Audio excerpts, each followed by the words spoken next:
여러분 지금 입국장에 서 있습니까? 출국장에 서 있습니까?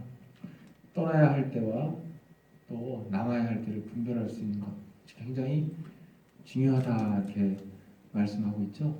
좀 전에 본 영상이 별거 아닌 것 같아도 굉장히 중요합니다. 특히 청년의 때를 살고 있는 여러분들에게 굉장히 중요하죠. 이 일을 계속 해야 될 것인가, 그래서 멈춰야 될 것인가, 다른 것으로 턴을 해야 될 것인가, 아니면 좀 더 기다려야 될 것인가. 이것을 분별하는 것이 굉장히 필요합니다. 우리는 지금 광야의 삶을 살고 있어요. 광야는 막막합니다. 내일을 알 수 없는 것이 광야예요. 그래서 더더군다나 광야에서의 삶은 하나님의 인도하심이 필요한데 하나님께서 구름 기둥과 불 기둥으로 인도해 주신다고 했어요. 그래서 구름 기둥이 일기 시작하면 짐을 싸고 떠나야 되는 것이고 구름이 소멸하기 시작하면 그 자리에서 짐을 풀고 머물러야 됩니다. 이것을 분별하는 것이 굉장히 중요해요. 그런데 아까 영상에서 나왔죠? 우리는 늘 항상 하나님의 인도하심을 구하는데 인도하심보다 먼저 선행되어야 될 것이 여호와의 구름이 임하는 임재라고 하는 거예요. 임재가 없으면 하나님께서 어떻게 인도하실지를 우리가 알 수 없는 겁니다. 그러니까 여러분 우리가 청년의 때를 보내면서 하나님 앞으로 내가 어떻게 삶을 살아갈까요? 어떻게 삶을 살아내야 될까요? 라고 기도하기 이전에 하나님 내 안에 임재해 주세요. 나와 함께 해주세요. 그래서 주님의 구름 기둥과 불 기둥을 경험할 수 있도록 도와주세요. 이것이 먼저 선행이 되어야 된다는 거죠. 구름 기둥과 불 기둥이 없는데 하나님 인도해 주세요 아무리 기도해도 그 인도하심을 우리가 받을 수가 없다라고 하는 것입니다. 어쨌든 하나님이 당신의 종들을 만나는 것이 광야라고 했어요. 광야는 척박하고 아무것도 없는 것 같지만 오히려 내 마음을 비우고 하나님의 임재하심을 구하고 인도하심을 따라갈 때 하나님을 만날 수 있는 것이 광야라고 했습니다. 그런데 또 중요한 사실이 하나가 있어요. 그 광야는 하나님의 인도하심이 있고 하나님의 인도와 임재와 역사하심을 경험하는 장소이면서도 항상 위기, 항상 유혹의 어려움들이 도사리고 있는 것이 바로 광야라고 하는 것입니다. 예수님을 시험했던 그 사단은 오늘을 살고 있는 우리들을 끊임없이 시험하고 있어요. 여러 가지 다양한 방법으로 때로는 사람의 육신의 건강을 쳐서 또 때로는 내 계획했던 것들을 꺾으면서 때로는 사람들을 통해서 정말 전혀 예상하지 못한 상황 속에서 내 삶의 어려움으로 다가오는 위기를 만나게 이 사단은 우리를 시험하고 유혹한다라고 하는 것이죠. 그래서 이런 유혹을 어떻게 우리가 잘 견디고 이겨내느냐가 바로 이 광야에서의 싸움입니다. 이 광야에서의 싸움은 하나님 나라 가는 순간까지 계속해서 이어진다라고 하는 거예요. 그 말씀이 오늘 본문에도 기록이 되어 있습니다. 여러분 한번 잘 들어보세요. 하나님의 임재를 직접 경험하고 하나님의 말씀을 받기 위해서 모세가 시내산으로 올라갔어요. 광야에서 시내산으로 올라가서 이제 하나님의 십계명을 받으려고 백성들에게 여러분 내가 하나님의 임재를 경험하기 위해서 40일간을 금식하고 하나님의 말씀을 받아오겠습니다. 그때까지 참고 기다리세요 하고 이스라엘 백성들에게 이야기를 한 후에 이제 모세가 시내산으로 올라갔습니다. 그리고 시간이 지났어요. 시간이 지나서 모세가 내려오기를 기다리는데 내려오질 않고 있는 거예요. 그런 상황 속에서 본문의 말씀이 시작됩니다. 1절 말씀에 백성이 모세가 산에서 내려오미 더딤을 보고 모여서 백성이 아론에게 이르러 말하되 일어나라 우리를 위하여 우리를 인도할 신을 만들라. 백성이 모세가 산에서 내려오미 어떤 걸 본 거예요? 더딤을 보고. 우리가 오늘 먼저 체크해야 될 내용은 이 더딤이라고 하는 단어입니다. 내 기준으로 하나님의 역사하심을 판단할 때 더딜 때가 있어요. 내 계획 속에서 하나님의 응답이 더뎌질 때가 있습니다. 이 정도 했으면 될 때가 됐는데 이때쯤 됐으면 이제 이루어질 때가 됐는데 내 나이가 이만큼 찼으면 이제는 내 관계가 이 정도 무르익었으면 이제는 하면서 나의 판단 속에서 이제는 이라고 우리가 하나님 앞에 이제 요구할 때가 있는데 상황적으로 더뎌질 때가 있어요. 더딤. 이것도 광야에서 이제 우리가 겪게 될 위기 가운데 하나거든요. 아마 여러분들도 이 더딤이라고 하는 이 단어로 인해서 마음의 갈등과 어려움이 있는 청년들이 분명히 있을 거예요. 이걸 잘 견디는 것도, 잘 인내하는 것도 믿음인데 그걸 이제 해내지 못하는 거죠. 이스라엘 백성들이 아론을 불렀습니다. 그리고 일어나서 도저히 우리는 더 이상 못 기다리니까 우리를 위해서 우리를 인도할 신을 만들라라고 하는 겁니다. 이게 참 정말 말도 안 되는 얘기잖아요. 하나님이 계신데 하나님이 이스라엘 백성들을 이제 애굽에서 탈출해가지고 광야까지 인도하셨고 여러 가지 이적들을 보여주셨는데 이제 와서 우리를 인도할 신을 다시 또 만들라는 겁니다.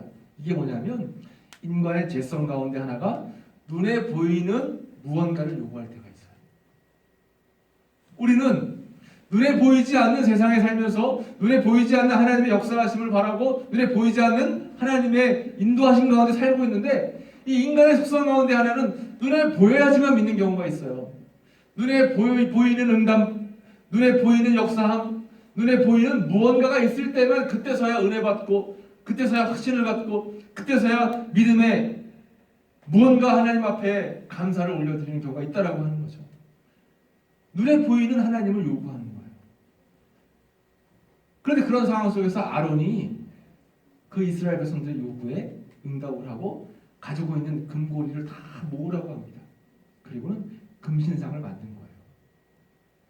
금신상을 만들고 거기에 절을 하고 거기에서 여호와의 절기를 지키자라고 이야기했습니다. 여러분 여기에서 우리가 함께 생각해 봐야 될 것이 있어요. 우리들도 이스라엘 백성들과 마찬가지로 내가 만들어낸 하나님을 섬기고 믿는 경우가 굉장히 많다라고 하는 거예요. 상황에 따라 하나님을 도구로 여기는 신앙이라고 했어요. 내 상황에 맞게 나를 도와줄 하나님을 내가 만들어내는 거예요. 그렇게 만들어내려고 내가 기도하고 그렇게 만들어내려고 내가 그 상황적인 말씀들을 짜내서 만들어내고 우리의 신앙은 하나님이 주시는 말씀에 절대적으로 순종하고 따라가고 이끄시는 대로 우리는 맡기는 신앙을 살아야 되는데 내 상황에 맞게 하나님을 자꾸 끼워 맞추는 거예요. 그리고 그게 맞아떨어지면 은혜가 됐다. 아, 하나님은 역시 놀라우신 분이다라고 우리가 고백하는 거죠. 내가 만들어낸 하나님, 내가 만든 신을 우리는 섬기는 경우가 굉장히 많다라고 하는 것입니다. 그래서 음란과 부정과 사욕 또 시기, 질투, 미움과 악한 종류, 탐심 이런 모든 것들을 통해서 내가 자신이 만들어낸 우상을 숭배하는 경우가 굉장히 많아요.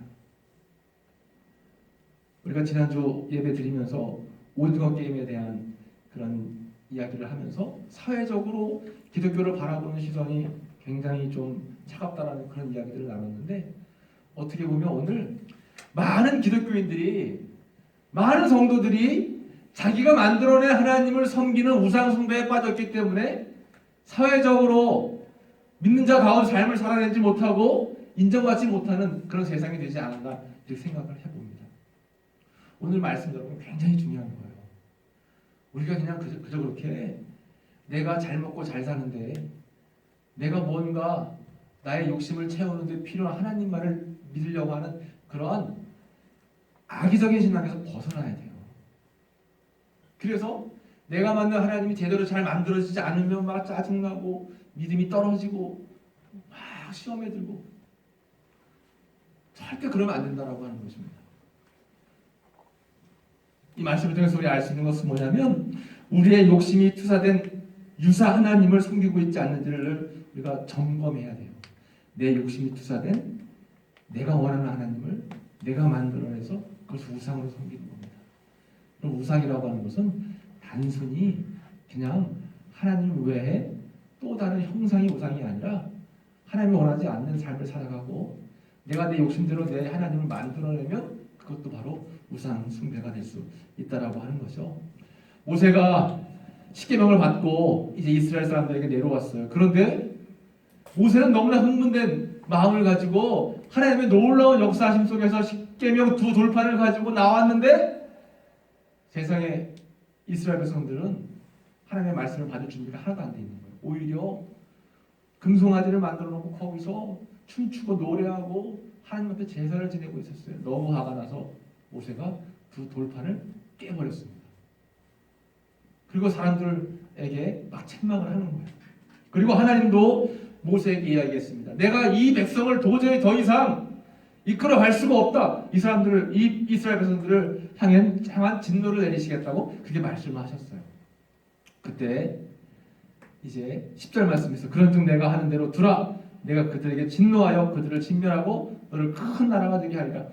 모세에게 다 진멸해버리고 이스라엘 백성들을 다 없애버리고 너에게 따로 새로운 나라를 만들게 이끌어주겠다라고 이야기하는데, 그때 모세가 어떻게 해요? 그때 이 모세가 화가 나지만 그 화가 나는 마음을 가라앉히고 중보기도하기 시작합니다.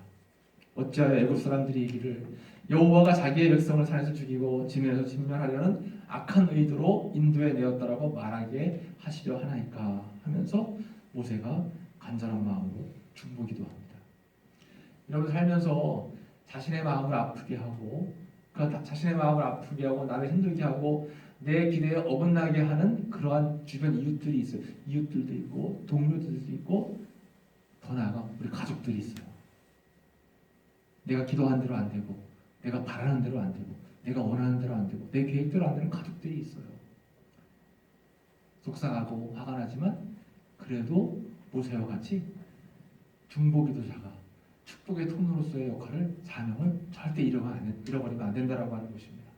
하나님과 이스라엘 틈 사이에서 이 모세는 중보자의 역할을 감당하기로 결심하고 정말 최선을 다해서 하나님 앞에 간절하게 기도하는 거예요. 하나님 도와주세요.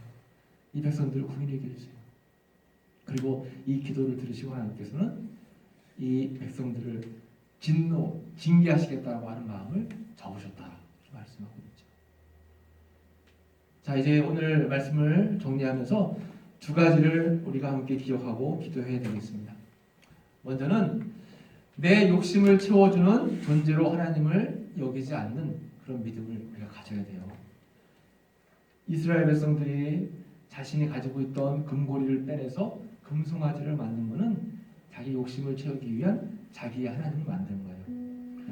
오늘날 우리도 내 욕심을 채우기 위해서, 내가 가지고 있는 꿈을 이루기 위해서, 또 내 물질적인 욕망을 채우기 위해서, 내 세상적인 그런 욕심들을 채우기 위해서 내 마음의 욕망의 금고리를 꺼내서 내가 만든 신을 섬길 때가 있어요. 그 모습을 하나님은 우상 숭배라고 여기신다고 하는 겁니다. 내 스스로 내 자신을 점검해 봐야 돼요. 내가 섬기는 하나님은 정말 어떤 하나님인가? 내가 만들어낸 하나님인가? 그리고 내 기대에 어긋나고 나를 아프게 한 그러한 내 주변의 가족과 이웃과 또 다른 사람들을 향한 나의 중보의 기도가 얼마나 중요한지 몰라요. 롯의 가족도 그랬죠. 롯의 가족도 모세의 기도로 인해서, 아브라함의 기도로 인해서 롯의 가족이 다 구원을 받았죠. 한 사람의 마음을 다한 정성의 기도가 한 가족을 살릴 수가 있어요. 여러분들 주변에 아직도 구원받지 못하고 하나님을 진실하게 믿지 못하는 그런 사람들 있잖아요. 그런 사람들 때문에 여러분들을 먼저 믿게 하신 겁니다. 그러면 그분들을 위한 기도를 해야 될 책임을 여러분들이 가지고 있어요. 우리가 가지고 있다라고 하는 거죠. 그래서 이 시간 내 욕심을 채워주는 존재로서 하나님을 여기지 않고 더딥을 보지 않고 하나님의 때를 기다릴 수 있는 믿음, 더디다라고 해서 우리가 내 우상을 만들어내는 것이 아니고 또 악을 행하는 공동체와 이웃과 가족을 위해서 중보할 수 있는, 중보기도할 수 있는 그런 삶을 살 수 있기를 우리가 함께 기도해야 된다라고 하는 것입니다. 이것이 바로 오늘 본문에서 우리를 향해 말씀하시는 너무나 귀한 교훈이에요. 함께 이 시간 기도하기 원합니다. 내가 그런 존재가 되길 원합니다. 내 안에 있는 잘못된 우상을 인하여 내가 만든 하나님을 섬기는 것이 아니라 나를 향한 애틋한 마음으로 나에게 말씀하시는 그 말씀에 순종할 수 있는 진실한 믿음을 갖기를 원합니다. 또한 내가 중보해야 될 우리의 가족들, 이웃들, 그 사람들을 포기하지 않고 마지막까지 인내하면서 그들을 위해서 중보할 수 있는 그런 믿음의 사람이 되길 원합니다. 우리 함께 이 시간 합심으로 기도하겠습니다. 기도합니다. 아버지 하나님 감사합니다. 이 시간 함께 예배드리며 귀한 말씀 나누었습니다. 하나님 모세를 통해 하신 귀한 말씀을 우리가 마음속에 새깁니다. 내 욕심을 채우기 위한, 내 욕망을 채우기 위한 존재로 하나님을 만들어서 우상을 숭배하고 있는 그런 삶을 살고 있지 않나 내 자신을 돌아보기 원합니다. 더딤을 통해서 하나님의 때를 기다리는 것이 아니라 주님의 때를 기다릴 수 있는 그런 인내의 믿음을 우리 마음 가운데 허락하여 주옵소서. 무엇보다 악을 행하는 공동체와 이웃과 가족들을 위해서 중보하며 기도할 수 있는 우리들 모두가 되기를 원하오니 주님도 오시며 인도하시고 아버지 우리의 기도가 포기하지 않고 우리의 기도가 쉬지 않고 멈추지 않는 기도가 되게 도와주셔서 아버지 우리 기도를 통해서 바뀌어지고 회복되고 아버지의 놀라운 역사와 은혜를 경험할 수 있는 모든 우리 이웃들 공동체가 될 수 있도록 주님 도와주옵소서. 우리 청년들을 축복의 통로로 사용하여 주옵소서. 우리 청년들을 축복의 통로로 사용하여 주옵소서. 기도의 중재자가 될 수 있도록 주님 붙잡으시고 인도해 주시옵소서. 아버지 하나님의 청년들을 축복합니다. 아버지 함께 하여 주시옵소서. 주님 인도하여 주시옵소서. 하나님, 주님을 진실하게 섬기라고 저희를 불러주셨습니다. 어려움 속에 있고 아픔 속에 있고 원망과 절망과 좌절 속에 있는 모든 이웃들을 위해 중보하라고 저희들을 불러주셨습니다. 그런데 어떻게 보면 저희들은 내 욕심을 채우고 내 욕망을 채우고 내 마음에 있는 계획을 이루기 위해서 급급한 그러한 삶을 살았지 않나 하는 시간 돌아봅니다. 내 안에 있는 잘못된 욕망을 가지고 잘못된 하나님을 만들어서 우상 숭배하는 것이 아니라 진실한 하나님을 바르게 섬기고 주님의 임재 가운데 주님의 인도하심을 따라가서 또한 축복의 통로로 중보 기도자로서의 사명을 감당하기에 부족함이 없는 우리 모두가 되길 원하오니 주님 붙잡아 주옵소서. 그래서 우리의 믿음이 한 단계 더 주님이 기뻐하실 만한 믿음의 사람들로 거듭날 수 있길 원합니다. 하나님 붙잡아 주옵소서. 인도하여 주옵소서. 함께하여 주옵소서. 예수님의 이름으로 감사하고 축복하며 기도했습니다. 아멘.